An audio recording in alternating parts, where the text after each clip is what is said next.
हैं? कैसे जन्नत है तुम्हारे कि छुट्टी पे गए हुए हैं? औज़ुबिल्लाहि मिनश शैतानिर रजीम।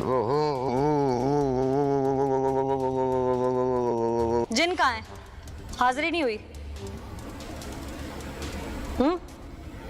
बस जी ये मैं डोंगर से आया हुआ था, आप लोगों ने ये राज फाश कर दिया।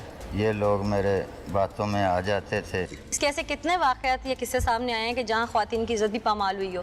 तकरीबन 3-4 वाक़यात जो है इसने बतलाए हैं पहले। अच्छा अच्छा। ये मैं ऐसे पैसे लेता था, उनसे साथ ये काम करता था। अच्छा। और 2-3 साल से ये काम कर रहा है।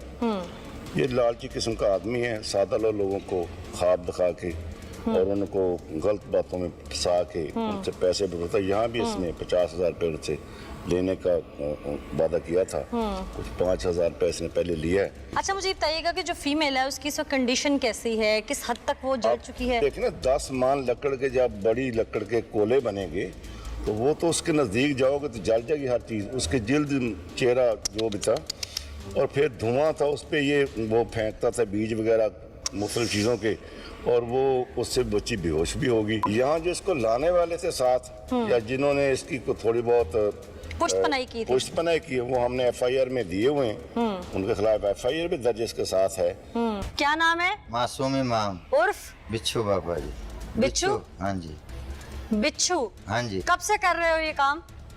ये जी वो हो गया 1.5-2 साल हो गए हैं जी। किस किस चीज का इलाज कर लेते हो?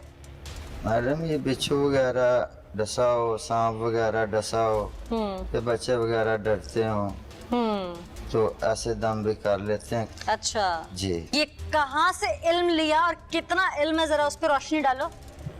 ये मैडम जी हम 40 दिन बैठ के ना पढ़ते रहे हैं। 5 वक्त नमाज भी पढ़ते रहे हैं और साथ ही ये तस्बीह करते थे। कहाँ से इजाजत ली इसकी?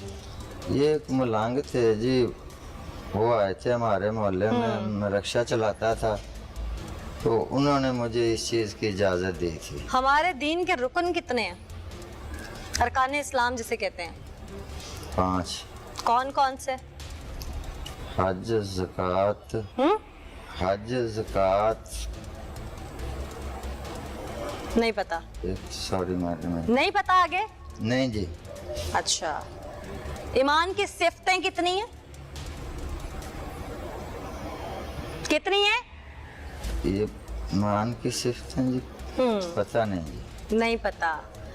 ये शख्स जिसे बेसिक्स हमारे दीन के अरकान इस्लाम कितने हैं और कौन से हैं, जो कि शायद एक नर्सरी के बच्चे को या 1 क्लास के बच्चे को भी पता होता है, वो इस बिच्छू पीर को नहीं पता और ये कहता है कि ये बाइलम और बावल है।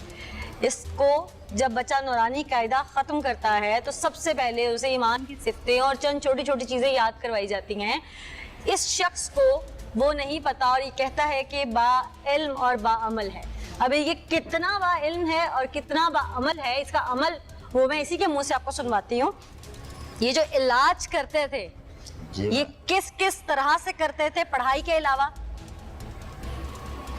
ये जी पढ़ाई के अलावा जी वो मच लगाते थे, लेकिन उस पर भी मैडम पढ़ाई करनी पड़ती है। मच मतलब आवाम को समझाओ हमारी। वो कोले वगैरह मतलब 1 किलो 2 किलो कोले लिए, उसमें दिखाई, फिर उसमें वो सरसों राई से डालते हैं। अच्छा। वो धुआं सा। क्या काला इल्म करते थे? जहाँ तक मुझे पता है रूहानी इल्म जो लोग करते हैं वो नमाज पढ़ के, वजीफा या तस्बीह कोई करके, कोई फजर के वक्त करते हैं, कोई तहज्जुद के वक्त करते हैं, कोई इस तरह का वजीफा। ये मच वगैरह जला के इस तरह का तो हमने आज तक जितने प्रोग्राम्स किए हैं, मैंने तो काले इल्म वगैरह के जो ये फेक बाबे होते हैं मैंने उनको देखा है। वो मैडम जी असल में बात ये है कि वो इस रूहानियत से इस आग का क्या ताल्लुक? ये तो आग तो शिर्क के जुमरे में आती है ना। हाँ जी, वो लेकिन एक धुआं के तौर पे इस्तेमाल क्या किया धुआं? जाता है। क्या एनवायरनमेंट बनाते हो? धुएं के तौर पे एनवायरनमेंट बनाते हो? ये मुझे जी अनपढ़ हूँ मैं। माहौल बनाते हो पीरी मुरीदी का? नहीं, बस वो मरीज को देते हैं जी थोड़ा सा तो वो रिलैक्स हो जाता है बस। ये अच्छा रिलैक्स किया तुमने कि मरीज बर्न यूनिट तक पहुंच गया। थोड़ा सा सेक लग गया है। थोड़ा सा सेक लग गया तो गलती है ये थोड़ा सा सेक लग गया। वो तपश, वो जो सुलगाहट उसे दी वो देनी जरूरी थी।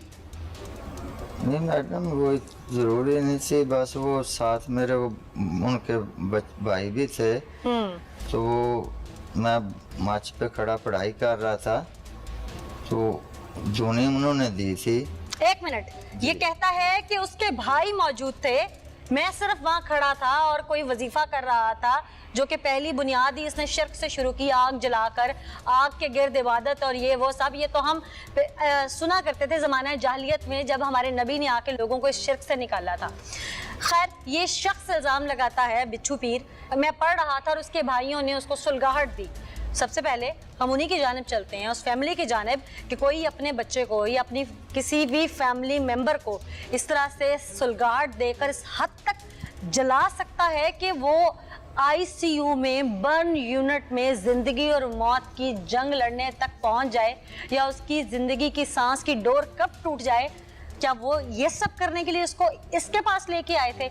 उन्हीं से बात करते हैं, फिर वापस इसकी तरफ आएंगे और इसके जो झूठ हैं, जो ये बहतान उन पे लगा रहा है, फिर इससे जवाब पूछेंगे कि ऐसा क्यों। एक तो उनकी बच्ची के साथ ये सब कुछ किया और उसके बाद उनको रुस्वा कर रहा है। अस्सलाम वालेकुम जी। वालेकुम सलाम। आपकी बहन जली है एक जाली आमिल के हाथों। हाँ जी। आप लोग क्यों गए थे? किसने बुलाया था और उस आमिल का किसने बताया था आपको? किसी ने बताया था, ये फलानी जगह लाहौर में रहता था वो। अच्छा। ये बहुत अच्छा काबिल है, वो इलाज कर देगा। फिर उसने गारंटी शुदा कहा मैं कर दूंगा। बहन को क्या मसला था? बहन का कोई पता नहीं लग रहा, कोई जन तवज्जो, पहले बहावलपुर में दाखिल रही 15 दिन। बीमारी क्या थी उसे? बीमारी तोड़ फोड़ करती थी, 4-5 दिन खाती पीती थी। उम्र कितनी है बहन की? बहन की 18 साल उम्र उसकी। आपके घर में रहा अमल? एक रात रहा था। उस रात के दौरान उसने कोई अमल किया? क्या किया? धूनी वगैरह देता रहा, पढ़ता रहा। क्या कहता था वो? 15,000 का सामान मंगाया हमसे। 15,000 एक गरीब के लिए बहुत मायने रखता है। हाँ जी, हमने किसी पे लेके ये नहीं कि अपनी बहन का इलाज कराने के लिए। फिर उसने क्या बताया कि आपकी बहन को क्या मसला है? कहते इसमें 5-6 भी मुसलमान या हिंदू हैं। कि हिंदू क्या है? भी पर बारलीवा जिन्नात दा सर। हाँ। फिर कहते वो उसमें से निकालेंगे धुनिया वगैरह दे के। फिर वो अपनी कार्रवाई शुरू कर दी, धुनिया देने लग। पहले बाहर देता रहा, फिर अंदर कमरे में ये निकल ले गया। किसको ले गया? मेरी बहन को। अच्छा। फिर यही हुई इस कमरे में, सामने इस कमरे में? हाँ जी, सामने। फिर ये इनके ऊपर खेस दे दिया बहन के। हाँ, केस दे दिया, तो तस्लीम में आग लेके वो देता रहा धुनिया। जब वो ये सब कर रहा था तो बहन छोड़ डाल रही थी कि छोड़ो मुझे? बोलती है नहीं मैं नहीं करवाती, ये कौन है, ये काबिल नहीं, अच्छा नहीं पी रहा है, वैसे बोलती रही। जो आप लोगों की आंखों के सामने वो आपकी बहन की जिंदगी बर्बाद कर रहा था? ये इनके ऊपर उसके खेस दिया, वो देसी कपड़ा था। अच्छा। हमें ये इतना धुआं धुनिया बीच गिरता रहा, जो चीजें थी आस पास, ये इनके तसला लेके घूमता रहा। अच्छा। हमें पता नहीं लग रहा था। पता नहीं चल रहा नहीं था? जी, पता नहीं लगा उसे पता नहीं चला? नहीं। क्यों? बेहोश थी? बेहोश थी, पता नहीं क्या थी, हमें कोई पता नहीं। उसका कहना ये है कि मैं ये सब बातें ड्रामेबाजी में कहता था। हमें तो कुछ भी नहीं पता था, हमें सबको यही यकीन दिलाया कि आपकी बहन ठीक हो जाएगी। उसकी बीमारी की वजह से हमने इतना बड़ा रिस्क लिया। ये पीछे फिर दो नंबर था, अब हमें पता चल गया। प्लीज़ आप जो भी देख रहे हैं, सुन रहे हैं, इससे इन अमलों से बचें और अपने बहन भाइयों की ज़िंदगी बचाएं। नाज़रीन, वो ढोंगी बाबा 10 मन लकड़ी का धुआं करके, उसकी आग जला के, उसका फ्लेम एक जहनी माजूर लड़की को उसकी बहनों के सामने देता रहा, धुआं कर लिया कमरे में, ऊपर खेस करवा दिया, उसकी ज़िंदगी बर्बाद करने की कोशिश करता रहा और अमल का झांसा देता रहा। और उस वक्त किसी को कुछ समझ नहीं आ रही थी कि वो क्या कर रहा है, क्योंकि धुआं इस कदर था, समझ नहीं आ रही थी कि वो कोई अमल कर रहा है या ढोंगबाजी कर रहा है, क्या कर रहा है। उसने जो कुछ किया हम उसी की जुबान से आपको सुनवाएंगे आगे चल के प्रोग्राम में। इसके ऐसे कितने वाकयात या किस्से सामने आए हैं कि जहां ख्वातीन की इज्जत भी पामाल हुई हो? तकरीबन 3-4 वाकयात जो है इसने बतलाए हैं पहले। अच्छा। मुझे। अच्छा। ये मैं ऐसे पैसे लेता था, उनसे साथ ये काम करता था। अच्छा। और 2-3 साल से ये काम कर रहा है। ये लालची किस्म का आदमी है, सादा लोगों को ख्वाब दिखा के और उनको गलत बातों में फंसा के उनसे पैसे बुलाता। यहाँ भी इसने 50,000 रुपये उनसे लेने का वादा किया था, कुछ 5,000 रुपये इसने पहले लिया है। अच्छा, मुझे बताइएगा कि जो फीमेल है उसकी कंडीशन कैसी है, किस हद तक वो जल चुकी है? देखना 10 मान लकड़ के जब बड़ी लकड़ के कोले बनेंगे तो वो तो उसके नज़दीक जाओगे तो जल जाएगी हर चीज़, उसके जिल्द चेहरा जो भी था। और फिर धुआं था उस पर, ये वो फेंकता था बीज वगैरह मुख्तलिफ चीज़ों के, और वो उससे बच्ची बेहोश भी होगी। यहाँ जो इसको लाने वाले थे साथ या जिन्होंने इसकी को थोड़ी बहुत पुष्टपनाही की थी। पुष्टपनाही की है, वो हमने FIR में दिए हुए हैं। उनके खिलाफ FIR भी दर्ज इसके साथ है। और वो अभी घरों से कुछ भागे हुए, कुछ ने अभी बेल करवा ली है। तो इंशाल्लाह उनकी बेल कैंसिल करवाएंगे और बाकी को पकड़ेंगे। लेकिन मेन जो था वो यही है कि वो तमाम जो लोग थे वो सादा लौ से आदमी हैं, वो इसके चक्कर में आ गए। क्यों भाई, कौन सा रॉकेट फायर था तुम्हारे पास? बात कर रहे हैं ना जी, मैं अब भी यहाँ से जला के भस्म कर सकता हूँ। Oh really? किसको भस्म कर सकते हो हैं? और खुद को तो बचा लो। हथकड़ियां तो तुमसे भस्म नहीं हुई, सलाखें तुमसे भस्म नहीं हुई, जो पकड़ के लाए वो भस्म नहीं हुए, अभी भी तुम दावेदार हो। मैं यहाँ पे अभी जिन हाजिर करके दिखा सकता। अच्छा करो, कैसे दिखाओगे? जिन से कोई हथकड़ी खोल दे तुम्हारी? या जिन्नात ने बताया नहीं कि मैं इन्वेस्टिगेटिव प्रोग्राम करने के लिए, तुम्हारे पोल खोलने के लिए ऑल द वे लाहौर से यहाँ तक आ रही हूँ? हैं? कैसे जन्नात है तुम्हारे कि छुट्टी पे गए हुए हैं? औज़ बिल्लाहि मिनश शैतानिर रजीम। जिन कहाँ है? हाजिरी नहीं हुई? बस जी ये मैं डोंगर छाया हुआ था, आप लोगों ने ये राज फाश कर दिया। ये लोग मेरे बातों में आ जाते थे। ये तो चलो तुम्हारे पास इसका अमल नहीं था, तुम्हें इजाजत नहीं थी, तुम ढोंग रचाते थे, ये याद करके रट्टा लगाया था तुमने जी। उसके बाद तावीज़ों का क्या करते थे? क्योंकि वो भी जब तक बाअमल या बाइल्म इंसान ना हो, वो कुछ लिख के रूहानियत में नहीं दे सकता। ये तावीज़ लिखता था, मुझे लिखना आता है जी। जरा दे तावीज़ के लिए, दे इसको जरा जी, दिखाओ लिख के जरा।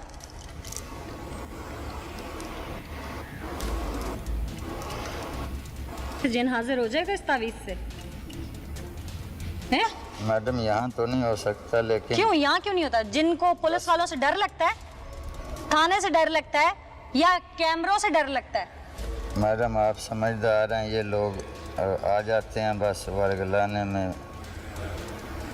ये गिनती लिख रहा है, इस गिनती ये कितनी सही है कितनी गलत, ये तो कोई बाअमल बाइल्म देख के बता सकता है। लेकिन अभी तक जो चीज़ें ऑब्जर्व की गई, इन्वेस्टिगेट की गई, जिस शख्स को ईमान की सिफ्तों का नहीं पता, अरकान इस्लाम का नहीं पता, जो शख्स अपने मुंह से तस्लीम कर रहा है कि मैं लोगों को बेवकूफ़ बनाता हूँ, आग यानी वो उस शिर्क की बुनियाद, जैसे कि आग की परस्तिश करना, दूसरे लफ्ज़ों में उसके गिर्द सुलगाहट पैदा करना और ढोंग रचाना, ड्रामेबाजी करना और उन चीज़ों का दावेदार होना जो अल्लाह के अलावा कोई नहीं कर सकता। किसी को औलाद देना अल्लाह के हाथ में है। अल्लाह कहता है मैं जिसे चाहूँ औलाद दूँ, जिसे चाहूँ बेटा दूँ, जिसे चाहूँ बेटी दूँ, जिसे चाहूँ कुछ ना दूँ। पर ये ढोंगी अमल इस चीज़ में शिर्क करते हैं, यानी कि दूसरे लफ्ज़ों में ऐलाने जंग उस रब से करते हैं कि जिसने ये तमाम चीज़ों का इख्तियार अपने हाथ में ले रखा है। तुम लोगों को अल्लाह से डर नहीं लगता? जिसके साथ तुम शिर्क करते हो, ऐलाने जंग करते हो, उसके एक इशारे से तुम भस्म हो सकते हो। तुम लोगों को भस्म करने की बात करते हो, तुम पुलिस वालों को भस्म करने की बात कर रहे थे। कब से थी ड्रामेबाजी तुम्हारी? ये जी कुछ 1.5 साल हो गया है जी। और अब तक कितने पैसे कमा चुके हो और कितने लोगों को बर्बाद कर चुके हो? ये तीसरी जगह काम किया था जी। पहले 2 जगह पे क्या हुआ था? तो लोग आसानी से बेवकूफ़ बन गए थे, ज़्यादा करने की कुछ ज़रूरत नहीं पड़ी। और अब ये तीसरी जगह थी ये तुम्हारी? हाँ ये तीसरी जगह थी ये।